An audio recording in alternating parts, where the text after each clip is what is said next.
నమస్కారం. City news తెలుగుకి స్వాగతం. ఈనాటి వార్తా విశేషాలు. ఆంధ్రప్రదేశ్ ముఖ్యమంత్రి నారా చంద్రబాబు నాయుడు అధ్యక్షతన సచివాలయంలో జరిగిన కేబినెట్ సమావేశంలో పలు అంశాలపై కీలక చర్చలు జరిగాయి. డిప్యూటీ సీఎం పవన్ కళ్యాణ్ మంత్రులంతా హాజరైన కేబినెట్ సమావేశంలో పలు అంశాలకి గ్రీన్ సిగ్నల్ లభించింది. సాగునీటి సంఘాల ఎన్నికల నిర్వహణకి కేబినెట్ ఆమోదం తెలిపింది. రివర్స్ టెండర్ విధానం రద్దు చేసింది కేబినెట్. పాత విధానంలోనే టెండర్లు పిలిచే ప్రతిపాదనకి మంత్రివర్గం ఆమోదం లభించింది. పోలవరం ఎడమ కాలువ పనులు పునరుద్ధరణకి కేబినెట్ గ్రీన్ సిగ్నల్ ఇచ్చింది. ప్రస్తుత పనులు చేపడుతున్న కాంట్రాక్టు సంస్థలతోనే పనులు కొనసాగించేందుకు అంగీకారం తెలియజేసింది. ఎక్సైజ్ శాఖ పునర్వ్యవస్థీకరణకి కేబినెట్ ఆమోదం లభించింది. రాష్ట్రంలో కొత్తగా 2774 రేషన్ దుకాణాల ఏర్పాటుకి కేబినెట్ నిర్ణయం తీసుకుంది. కొత్తగా ఏర్పాటు చేసిన రేషన్ షాపుల్లో ఈ పోస్ మిషన్ల కొనుగోలుకి నిధులు విడుదలకి కేబినెట్ ఆమోద ముద్ర వేసింది. సార్టెక్స్ బియ్యం స్థానంలో రేషన్ షాపుల్లో ఫార్టిఫైడ్ బియ్యం అందించేందుకు కేబినెట్ లో చర్చ జరిగింది. ఫార్టిఫైడ్ బియ్యం సరఫరా చేయడం వలన 330 కోట్ల ఆదా అవుతుందని అంచనా వేసింది. విజన్ 2047 రూపకల్పనపై కేబినెట్ లో చర్చ సాగింది. కొత్త మద్యం పాలసీ తీసుకువచ్చే అంశంపై కేబినెట్ ముందుకు ప్రతిపాదనలు వచ్చే ఉచిత ఇసుక విధానాన్ని సులభతరం చేసేందుకు తీసుకునే నిర్ణయాలపై కేబినెట్ ముందుకు ప్రతిపాదనలు పెట్టారు. జాతీయ ఉత్తమ ఉపాధ్యాయుని 2024 అవార్డు మన రాష్ట్రం నుంచి 2 ఎన్నిక కాగా అందులో మన గుడివాడలోని ఎస్పీఎస్ హై స్కూల్ కి చెందిన మిద్దె శ్రీనివాసరావు ఎంపికయ్యారు. 9, 10 తరగతికి భౌతిక శాస్త్రం, 7వ తరగతికి సామాన్య శాస్త్రం బోధిస్తున్న శ్రీనివాసరావు శ్రేణి సైన్స్ మైండ్ వెబ్సైట్ ని క్రియేట్ చేశారు. ఈ వెబ్సైట్ ద్వారా ఆంధ్ర తెలంగాణ ఉపాధ్యాయులు విద్యార్థులకి నిరంతరంగా ఉచిత hand books, study material, lesson plan books, project work, lab activities లాంటి ఉపయోగకరమైన మెటీరియల్స్ అందజేస్తూ ఉన్నారని తెలియజేశారు. వీటితో పాటు 2022లో జిల్లా అవార్డు, 2023లో రాష్ట్ర ఉత్తమ ఉపాధ్యాయ అవార్డు అందుకున్నారు. ఈ సంవత్సరం ఆయన జాతీయ ఉత్తమ ఉపాధ్యాయ అవార్డుకి ఎంపిక అవడంతో శ్రీనివాసరావుకి పలు ఉపాధ్యాయ సంఘాలు, ప్రధాన ఉపాధ్యాయులు, ఉపాధ్యాయ సిబ్బంది అభినందనలు తెలిపారు.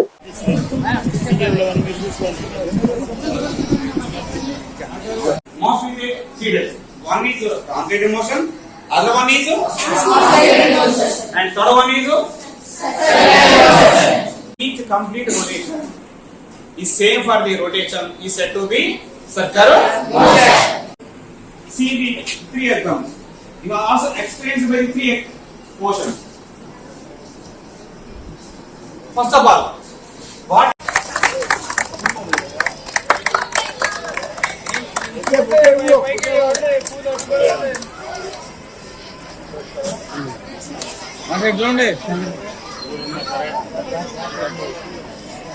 నందులు వాటి గ్రహీత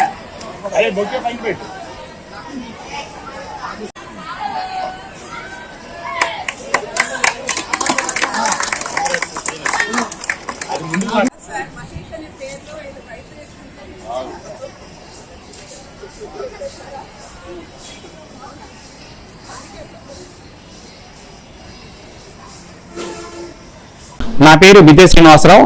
నేను ఎస్పీఎస్ మున్సిపల్ హై స్కూల్ ప్లస్లో గుడివాడ కృష్ణా డిస్టిక్ నేను స్కూల్ అసిస్టెంట్ ఫిజిక్స్గా పనిచేస్తున్నాను. నిన్న ప్రకటించిన జాతీయ టీచర్ అవార్డులలో రాష్ట్రం నుంచి 2 ఎంపికైనారు. వాళ్ళలో నేను ఒకడిని. నేను గత 24 సంవత్సరాల నుంచి టెక్స్ట్ బుక్ రైటర్గా, అలాగే కోవిడ్ టైంలో డిడి సప్తగిరి ఛానల్లో 8, 9, 10 తరగతులకు ఆన్లైన్ మెథడ్లలో టీచ్ చేయడం జరిగింది. నేను ఎస్ఆర్టీ నుంచి తయారు చేసినటువంటి ఎకనామిక్ క్యాలెండర్ వర్క్షాప్లలో నేను పాల్గొనటము, అదేవిధంగా టీచర్ మాడ్యూల్స్, అలాగే కోవిడ్ టైంలో ఒక స్వచ్ఛంద వాలంటీర్గా దాదాపు 90 రోజులు నేను గుడివాడ మున్సిపాలిటీలలో ప్రతి వాడలలో తిరిగి కోవిడ్ పట్ల అవేర్నెస్ ప్రోగ్రామ్ చేసి ప్రజలలో అవగాహన సదస్సును పెంపొందించాను. అలాగే కోవిడ్ పడినటువంటి రోగులకి వాళ్ళకి సహాయ సహకారాలను చేయడం జరిగింది. సో ఈ విధంగా నేను రాష్ట్రంలో విద్యలో వచ్చిన మార్పులను అనుగుణంగా పనిచేసుకుంటూ టెక్నాలజీని అందిపుచ్చుకొని బోధనలో జాయ్ఫుల్ లెర్నింగ్ ప్రతి ఉన్న 40 నిమిషాలు ఆ క్లాస్ పీరియడ్ ఆహ్లాదకరంగా ఉండడం కోసము ఏ విధంగా టెక్నాలజీ ఉపయోగించాలి, ఎంత ఉపయోగిస్తే పిల్లలకి అది ఆమోదయోగ్యంగా ఉంటారు, ఎంతవరకు తీసుకుంటారు. సో దీని మీద టెక్నికల్గా నేను పనిచేసుకుంటూ క్లాసుని చాలా హుందాతనంగా జాయ్ఫుల్ లెర్నింగ్తో నేను ముందుకు తీసుకువెళ్ళాను. 2022లో నేను డిస్ట్రిక్ట్ అవార్డు తీసుకున్నాను. 2023లో స్టేట్ అవార్డు తీసుకున్నాను. 2024లో నేషనల్ అవార్డు తీసుకోబోతున్నా. ఈ అవార్డులకు ఈ అవార్డులు తీసుకోవడం కోసము నా పనితనాన్ని నా పక్కన ఉపాధ్యాయులు కానీ నా అధికారులు కానీ నన్ను ప్రోత్సహించి ఇంత విజయ పథానికి నాకు నడిపించినటువంటి అందరు అధికారులకి పేరు పేరున్న ధన్యవాదాలు తెలియజేసుకుంటూ, అదేవిధంగా నేను మొట్టమొదట ఎంపీఈపీ స్కూల్ సంఘ స్కూల్లో పనిచేశాను.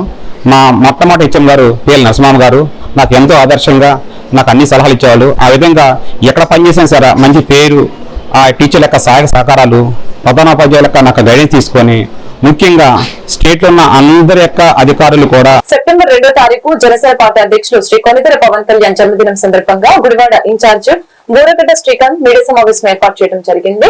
ఆయన మాట్లాడుతూ సెప్టెంబర్ 1వ తారీఖు ఉదయం 10 గంటలకి వెంకటేశ్వర ఫంక్షన్ హాల్ నందు జరుగు మెగా బ్లడ్ బ్యాంక్ కరపత్రం విడుదల చేశారు. కావున జనసేన పార్టీ అభిమానులు, కార్యకర్తలు, మెగా అభిమానులు అందరూ కూడా రక్తదానం చేయాలని, సెప్టెంబర్ 2వ తారీఖు గుడివాడ పట్టణంలో అన్ని వార్డుల్లోనూ కేక్ కటింగ్ కార్యక్రమం, సేవా కార్యక్రమాలు ఉంటాయని తెలియజేశారు. ఈ కార్యక్రమంలో సాయిన రాజేష్, కలపాల చైతన్య, కాకి బాబ్జీ, శంకర వెంకట, వీర మహిళలు గేదెల కళ్యాణి, నల్లి భవానీ, దుర్గా, గృహలక్ష్మి పాల్గొన్నారు.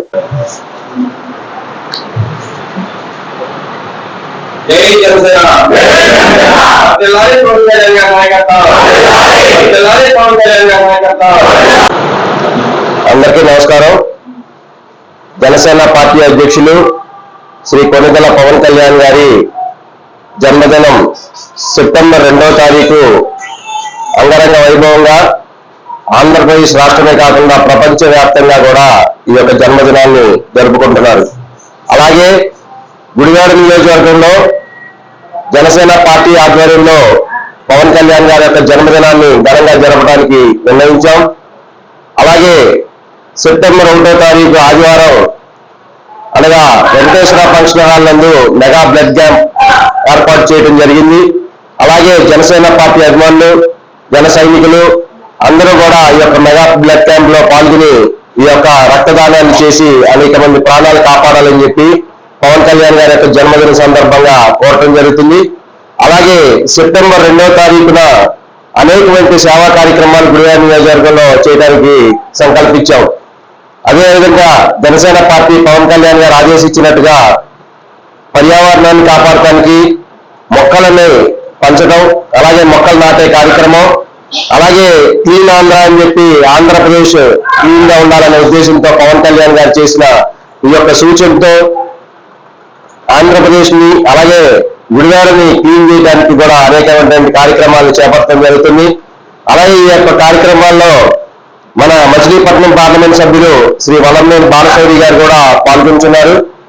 గుడివాడ జిల్లాలో జరిగే ఒక కార్యక్రమంలో ఆయన కూడా పాల్గొంటారు. కాబట్టి జనసేన పార్టీ నాయకులు, కార్యకర్తలు అందరూ కూడా, వీరాభిమానులు అందరూ కూడా పాల్గొని ఈ యొక్క కార్యక్రమాన్ని జయప్రదం చేయవలసిందిగా, అలాగే సేవా కార్యక్రమాల ద్వారా మనందరం కూడా పవన్ కళ్యాణ్ గారి యొక్క జన్మదినాన్ని ఆయనకి కానుక ఇవ్వాలని చెప్పి నిర్ణయించడం జరిగింది. కాబట్టి గుడివాడ నియోజకవర్గంలో అలాగే అనేక మండలాల్లో మండలాధ్యక్షులు, అలాగే జనసేన పార్టీ కార్యకర్తలు అందరూ కూడా అనేక కార్యక్రమాలు రూపొందించారు. కాబట్టి ఆ కార్యక్రమాలన్నిటికీ కూడా జనసేన పార్టీ నాయకులుగా మీ అందరం కూడా పాల్గొనడం జరుగుతుంది. అలాగే మీ వార్డుల్లో, మీ మండలాల్లో, మీ గ్రామాల్లో కూడా జనసేన పార్టీ యొక్క కార్యక్రమాన్ని చేయవలసిందిగా కోరుచు, ఈ యొక్క కార్యక్రమాన్ని అన్ని కూడా రూపొందించి ఏదైతే ఆంధ్రప్రదేశ్ అభివృద్ధికి, పర్యావరణాన్ని కాపాడటానికి చేసే ఈ కార్యక్రమాలు పవన్ కళ్యాణ్ గారికి కానుక ఇవ్వాలని చెప్పి మనందరం కూడా కలిసికట్టుగా సెప్టెంబర్. ప్రభుత్వ హాస్పిటల్ పై వైసీపీ నాయకులు దాడి చేసి తీవ్రంగా గాయపడ్డ కంచడం గ్రామానికి చెందిన జన సైనికులు రవిని పెడన నియోజకవర్గం మాజీ శాసనసభ్యులు బూరగడ్డ వేదవ్యాసం బుధవారం నాడు పరామర్శించారు. రవి కుటుంబ సభ్యులతో మాట్లాడారు. దాడి చేసిన వారిని కఠినంగా శిక్షించాలని వ్యాస్ పోలీసులను కోరారు. రాజకీయాల్లో దాడులు సరైన విధానం కాదని తెలిపారు. బాధితులు వ్యాస్ తో తమ గోడును చెప్పుకున్నారు.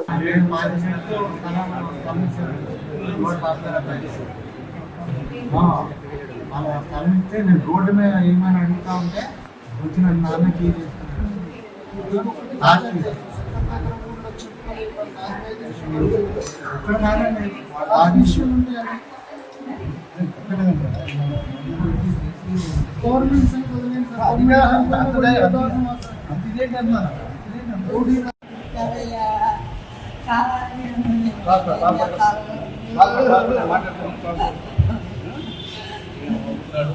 ఎవరైనా సరే అంత పెద్దగితే ఇటువంటి పరిస్థితి వస్తే ఇక్కడ కూడా వైసీపీ కార్యకర్తలు అనవసరంగా వీగి వాళ్ళ హద్దులు దాటి ప్రవర్తిస్తే ఇంతకంతా అనుభవిస్తారు. వైసీపీ వాళ్ళు జనసేన అని చెప్పి కారణంగా పుట్టి చెయ్యి ఫ్రాక్చర్ అయ్యేటట్టుగా, అలాగే చెవుకి ఉన్నారు పుట్టుపోయేటట్టుగా, కంటికి పెదానికి దెబ్బతయ్యేటట్టుగా ఈ విధంగా దారుణంగా కొట్టారు. ఇది చాలా దురదృష్టమైన సంఘటన. ఈ విధంగా గ్రామాల్లో కక్షపూరితంగా జనసేన అనేటువంటి కార్యకర్త మీద అటాక్ చేయడం అనేది చాలా దారుణమైన తీవ్ర పరిణామంగా స్పందించాలి. దీన్ని పోలీసులు వెంటనే చర్య తీసుకోవాలి.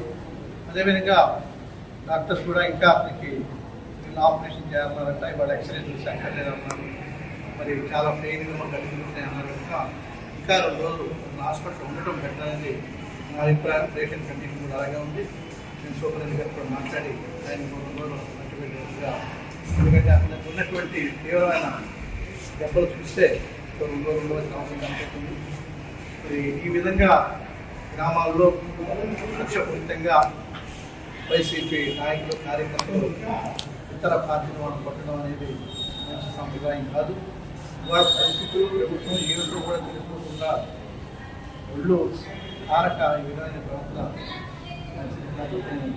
వెంటనే డిఎస్పీ సిఎస్ మాట్లాడతాను. అదేవిధంగా చాలా ఆనందం పడుతున్నారు. మమ్మల్ని గ్రామంలో ఉన్నదేమో ఎవరు చంపేస్తారేమో ఆ భయం పోగొట్టవలసిన తప్పకుండా పోలీసు వాళ్ళని పెట్టేస్తాం, వాళ్ళ కూడా చేస్తాం. అదేవిధంగా ఇక్కడ హాస్పిటల్ పరిస్థితి చూసాం. మరి ఈ వార్డులో హాస్పిటల్స్ ఉన్నాయి, రోడ్లు ఏమీ లేవు, చాలా దారుణంగా. గత వైసీపీ ప్రభుత్వంలో ఏ మాత్రం మరి శ్రద్ధ ఈ వార్తలు ఇంతటితో సమాప్తం. మరొక బులెటిన్ మళ్ళీ కలుద్దాం. నమస్కారం.